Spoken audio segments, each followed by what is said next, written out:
Alhamdulillah Rabbil Alamin, kita kembali di Cahaya Hati Indonesia. Seperti yang saya janjikan tadi bahwa di segmen ini spesial sekali karena insya Allah kita akan berselawat dan juga menyimak ya tausiah dari Al-Habib Al-Mukarram Al-Habib Sayyid Alwi Assegaf. Dan untuk itu saya tidak akan berpanjang kalam, langsung sama-sama kita berselawat dan juga mendengarkan tausiah dari Sayyid Alwi Assegaf. Fadhal.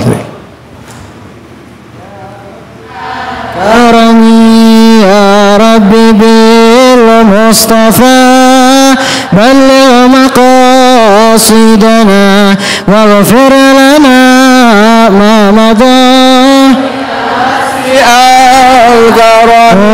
محمد سيد الكونين والثقلين والفريقين من عرب ومن عجم يا رب بالمصطفى مقاصدنا واغفر لنا ما مضى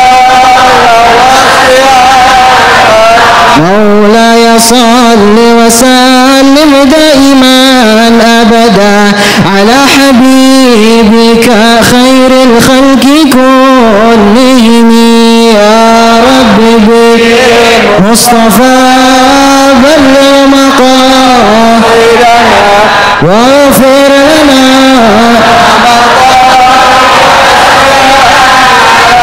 هو الحبيب الذي ترجى شفاعته لكل هول من الأهوال مغتهم يا رب بالمصطفى بلغ مقاصدنا واغفر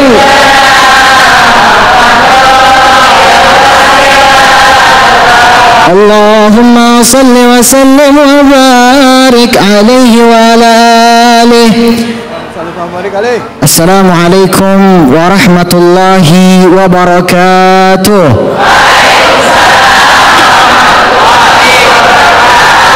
الحمد لله الحمد لله الذي هدانا بعبده المختار من دعانا إليه بالإذن وقد نادانا لبيك يا من دلنا وهدانا صلى عليك الله بارئك الذي بك يا مشفع حصنا وحبانا والصلاة والسلام على سيدنا وحبيبنا وشفيعنا ومولانا محمد وعلى آله وصحبه أجمعين. أما بعد. Alhamdulillah, yang sama-sama kita hormati guru-guru kita, para kiai, para ustadz yang hadir pada acara yang mulia ini. Dan kebetulan di samping saya ada guru saya sekaligus paman saya, Al-Habib David Khalik. David Khalik, mudah-mudahan Allah Subhanahu wa taala berikan panjang umur kepada beliau. Dan juga berikan panjang umur kepada ulama-ulama yang hadir pada acara ini. Amin amin ya rabbal alamin. Alhamdulillah, segala puji bagi Allah Subhanahu wa taala yang telah memberikan segala nikmatnya kepada kita. Banyak nikmat yang Allah berikan kepada kita sehingga kita sebagai umat baginda Rasulullah sallallahu alaihi wasallam wajib untuk bersyukur kepada Allah Subhanahu wa taala. Salawat serta salam semoga tercurah kepada junjungan kita baginda Nabi besar Nabi Muhammad sallallahu alaihi wasallam beserta keluarga beliau, sahabat beliau dan juga pengikutnya beliau. Hadirin dan hadirat yang dimuliakan oleh Allah Subhanahu wa taala. Pada hari ini temanya ialah maghfirah Allah seluas bumi dan langit. Luas bumi dan langit. Hadirin dan hadirat yang dimuliakan oleh Allah Subhanahu wa taala. Allah Subhanahu wa taala selalu memandang hamba-Nya dengan kasih sayang. Terkadang kita selalu bermaksiat kepada Allah Subhanahu wa taala. Tapi Allah masih selalu membuka kesempatan, masih selalu membuka pintu hidayah, masih selalu membuka daripada pintu taubat. Sehingga di dalam ayat suci Al-Quran Allah Subhanahu wa taala berfirman, "Tubu ilallah taubatan nasuha." Bertaubatlah kalian kepada Allah dengan sebaik-baiknya taubat. Bahkan ada orang yang sudah melampaui daripada batas diri mereka sendiri, Allah masih memandangnya. Allah Subhanahu wa taala berfirman, "Qul ya ibadiyalladzina asrafu ala anfusihim." Katakanlah, wahai hamba-hambaku kalian yang telah melampaui batas daripada diri kalian sendiri, la taqnatu mir rahmatillah. Janganlah kamu berputus asa dari rahmat Allah. Rahmat Allah begitu luas, sehingga apa? Tergantung daripada seorang hamba ini, apakah dia akan tobat kepada Allah Subhanahu wa taala, memohon ampun kepada Allah Subhanahu wa taala. Lalu bagaimana caranya agar kita diampuni oleh Allah Subhanahu wa taala?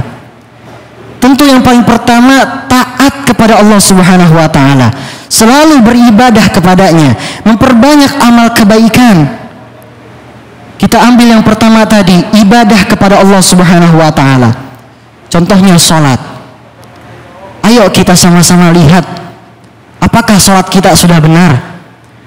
Apakah di setiap ayat Al-Qur'an yang kita baca di dalam salat kita mentadabburkan ayat Al-Qur'an tersebut, mengerti dan memahami daripada arti ayat tersebut, ataupun di dalam doa-doa bacaan yang ada di dalam ayat-ayat tersebut. Al-Habib Ahmad bin Zain Al-Habsyi, beliau katakan di dalam kitab Risalatul Jami'ah, ini kitab dasar sebenarnya, beliau katakan seyogianya bahwasanya seorang muslim, ia memiliki daripada amalan hati. Yang pertama, hudurul qalbi, hadir hatinya. Jadi di saat sholat bukan cuma Allahu Akbar, baca surat, lalu ruku dan seterusnya, bukan. Tapi hadir hatinya. Bukan pada saat kita sholat, akhirnya lagi sholat kita mikirin yang lain. Lagi mikirin apa misalnya? Wah, di rumah udah pada masak belum? Wah, bukan begitu. Di rumah lagi pada ngapain ya? Di TV lagi ada sinetron apa nih? Ya, bukan itu. Tapi Kian Santang. Kian Santang malam sih, jadi aman, sholat dulu sholat maghrib, sholat isya, baru boleh nonton Kian Santang ya. Maka hadir qalbi ini, hadir hati kita, yaitu di saat kita sholat Allahu Akbar, hati kita khusyuk, konsentrasi, seakan-akan apa? Kita sedang menghadap Allah Subhanahu wa taala. Sehingga dikatakan oleh Habib Ahmad bin Zain Al-Habsyi, yaitu hadirul qalbi, yaitu hadir hatinya dalam ibadah, dalam bacaan sholatnya, dalam rokaat-rokaat sholatnya. Lalu juga yang lain ada khusyuk, konsentrasi. Lalu juga mentadabburkan Al-Quran, kata beliau, faham arti daripada ayat tersebut. Gak masalah diantara kita masih belajar di sini. Kita masih belajar, belum paham makna seluruh daripada ayat Al-Quran, tapi mulai hari ini kita belajar per ayat.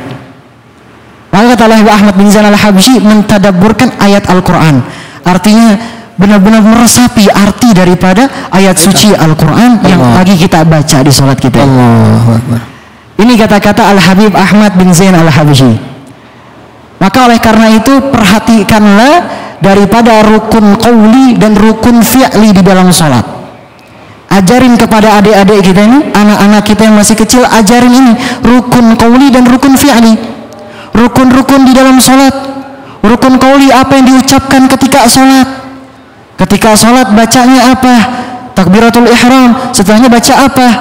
Pada saat ruku baca apa? Pada saat sujud baca apa? Namanya rukun qauli. Lalu ada yang namanya rukun fi'li, yaitu rukun sholat ketika pergerakan kita. Rukun daripada pergerakan di dalam sholat. Habis sujud ngapain? Habis ruku ngapain? Itu dua kata Habib Ahmad bin Zain Al-Habsyi, yaitu rukun qauli dan rukun fi'li.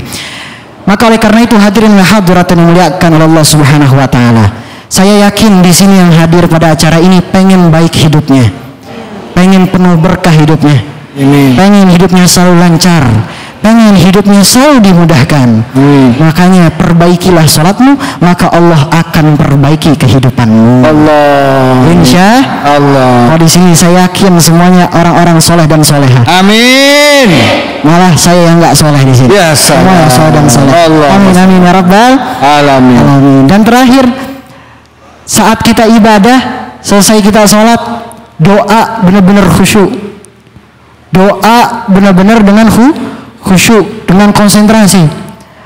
Baca doa-doa dan mendoakan bukan hanya pada diri sendiri. Doakan kepada orang tua. Doakan anak-anak kita. Doakan cucu-cucu kita. Doakan saudara-saudara kita, sahabat-sahabat kita. Pahalanya untuk siapa? Pahalanya untuk kita dan juga untuk semuanya. Oleh karena itu hadirin dan hadirat yang memuliakan Allah Subhanahu wa taala, jika di antara kita hari ini kita mengakui banyak salah, kita mengakui banyak dosa, tapi saya ingatkan jangan pernah meninggalkan sholat. Allah. Karena betapa banyak orang-orang di luar sana ketika mereka ditanya apakah sudah sholat, mereka jawabnya dengan pendapat mereka yang salah. Kata mereka, saya ini banyak dosa. Saking banyak dosanya, saya nggak bakal diterima sholat saya. Percuma saya sholat, kata mereka.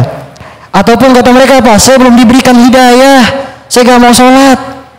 Pendapat yang salah. Justru tanamkan di dalam hatimu, yaitu kita seorang hamba bukan hanya saja mengugurkan kewajiban kita untuk sholat, melainkan sholat tersebut adalah kebutuhan seorang hamba kepada Allah Subhanahu wa ta'ala. Oleh karena itu hadirin dan hadirat, marilah sama-sama kita bertobat kepada Allah Subhanahu wa ta'ala, memohon ampun kepada Allah Subhanahu wa ta'ala atas segala dosa-dosa kita. Semoga kita pulang dari sini dosa-dosa kita diampuni oleh Allah Subhanahu wa ta'ala. Pulang dari sini bersih seperti menjadi bayi kembali, hatinya bersih, tidak ada kotoran hati, dan juga akal pikiran kita semuanya bersih, dan juga menjadi hamba yang soleh atau soleha, dan juga taat kepada Allah Subhanahu wa ta'ala. Rabbi fanfa'na bi barakatihim wa hadinal husna bi hurmatihim wa amitna fi tariqatihim wa ma'afatihim minal fitani walhamdulillahi rabbil alamin. Saya mohon maaf jika ada kata-kata yang salah. Ini soal adab depan Khalid.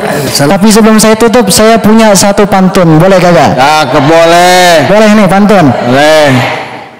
Burung irian, burung cendrawasih. Cakep. Cukup sekian dan terima kasih. Burung dara, burung merpati. Cakep. Burung betet, burung beo. Cakep. Itulah nama-nama burung. Ya.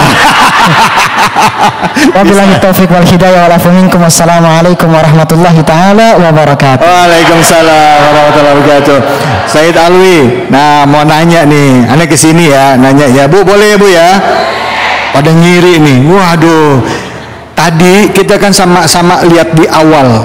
Waktu awal itu ada orang yang dalam keadaan mabuk. Dia mau sholat, ya kan? Ngotot mau sholat. Dan kita lihat ada beberapa orang itu melarang, nggak boleh kok mabuk sholat. Soalnya kan ada, janganlah engkau sholat ya dalam keadaan mabuk atau tidak mengerti apa yang kau ucapkan. Benar juga, tapi ada juga yang ngasih kesempatan. Wallahu a'lam, kita nggak ngerti. Tahu-tahu ternyata itu akhirnya pada saat dia sujud ternyata meninggal dunia. Nah, gimana kita menyikapi kalau kita ngelihat ada saudara kita ya, tetangga kita yang kelihatannya susah banget diomongin ya, susah banget. Gimana kita nyikapinya sebagai umat Islam ya? Silakan Fadol. Baik, dimana tadi kita lihat satu video. Makanya kalau misalnya ada orang yang sedang bermaksiat kepada Allah, artinya dalam sebagai contoh mabuk, minum khamar, salah satu menyikapinya kita nasihatin pelan-pelan. Nasihatin aja, walau sampai dia kapok. Kadang orang sampai kapok, dia capek, dia akhirnya ngertiin juga. Tapi di sini artinya kalau kita nasihatin dia juga kagak percaya, artinya dia kagak mau tobat kepada Allah, nggak apa-apa, kita doakan dia. Jangan kita lupakan saudara kita, dia masih muslim, saudara kita anggap sebagai sahabat kita sendiri, dekat dengan kita. Udah pasti orang, kita ambil contoh, seseorang jika ada yang sedang sakit, sahabat kita sedang sakit, sedih kagak kita? Sedih. Pastinya sedih. Sama kayak orang tadi. Orang itu adalah umat Rasulullah. Kita adalah umatnya Rasulullah. Kita saudara. Nasihatin baik-baik. Kasih ayat yang tadi, la taqnatu mir rahmatillah. Janganlah kamu berputus asa dari rahmat Allah. Kita nasihatin Kalau kamu mabuk berapa kali, Allah masih bukakan pintu maaf yang sebesar-besarnya. Allah masih bukakan pintu ampunan yang sebesar-besarnya. Itu cara menyikapinya. Tapi kalau masih susah juga, kita doakan mudah-mudahan segera dapat hidayah. Amin amin ya rabbal. Amin ya rabbal alamin ya Allah. Awi, ini sedikit ngomong ya, saya Awi ya. Kalau kita ngelihat ada istilah air laut asin, ikannya ya di dalam laut ikannya nggak asin. Nah, kalau kita ngelihat nih, Awi ini kan hidupnya, Said Awi ini kan di dunia sinetron ya. Tapi masya Allah, walaupun di sinetron yang kita lihat, saya termasuk orang yang lihat ya, masya Allah, bukan muji Awi nih. Insya Allah kepingin banget buat belajar agama dan memperbaiki diri ya. Yang jadi motivasinya Awi dia mungkin bisa dibagi ya. Apa sih yang harus dilakuin sama anak-anak muda nih supaya bisa istiqomah dimanapun kita berada ya, hatta kita dimanapun berada. Silakan Awi, fadhal. Baik, untuk anak-anak muda terutama kepada orang tuanya, ajarkan kepada orang tua kita untuk sering datang ke dalam majelis taklim, dalam pengajian. Allah. Terutama pada saat kecil, buatlah diri dia menjadi hobinya itu setiap harinya ngikutin pengajian. Allah. Orang kalau udah cinta sama agama, orang kalau udah cinta sama agama Islam, orang cinta sama pengajian, majelis taklim, dimanapun dia bakal hadir. Setiap hari walaupun capek bakal hadir, karena dia tahu yang dia dapatkan hal yang bermanfaat. Tapi coba kita keluar, kita nongkrong dengan teman-teman sebayanya misalkan. Teman-temannya ini ada bahasanya nih, bahasa orang sekarang namanya toksik nih. Oh toksik, iya. Toksik itu kata-katanya ya kasar ya. Terus pokoknya nggak bener lah ya. Nah di sini orang tua harus memiliki peran yang luar biasa. Jaga anak-anak jangan sampai dekat dengan mereka. Artinya apa? Demi kebaikan juga. Agar mereka agar orang-orang ini tidak membuat membuat dampak negatif kepada anaknya. Makanya sering-sering datang ke dalam majelis taklim sehingga dia mengerti bagaimana akhlaknya Rasulullah. Dia datang ke dalam majelis taklim bisa baca Al-Quran. Dia datang ke majelis taklim menjadi orang bermanfaat. Khairun nas anfa'uhum linnas. Orang yang paling bermanfaat itu adalah orang yang paling bermanfaat untuk orang lain. Amin. Setelah pengajian itu mungkin dia bisa lagi nongkrong ketemu orang lain, dia nasihatin yang lainnya. Dakwah juga. Pahalanya dapat ke siapa? Ke orang tuanya juga. Insya Allah. Amin amin ya Allah. Amin ya Allah. Kita doain ya Said Awi istiqomah, semua cita-citanya dikabulkan Allah dan kelak menjadi pemimpin bangsa ini. Amin amin ya rabbal alamin. Insyaallah berkah. Ya Allah. Baik, alhamdulillah. Said Awi makasih banyak. Abi makasih banyak udah mendidik anak yang insyaallah jadi inspirasi bagi kita semua. Habis ini kita ngaji bareng. Maaf ya saya nggak kuat. Kita ngaji bareng sama guru kita ya. Makasih Awi udah datang sini. Tetap di Cahaya Hati Indonesia.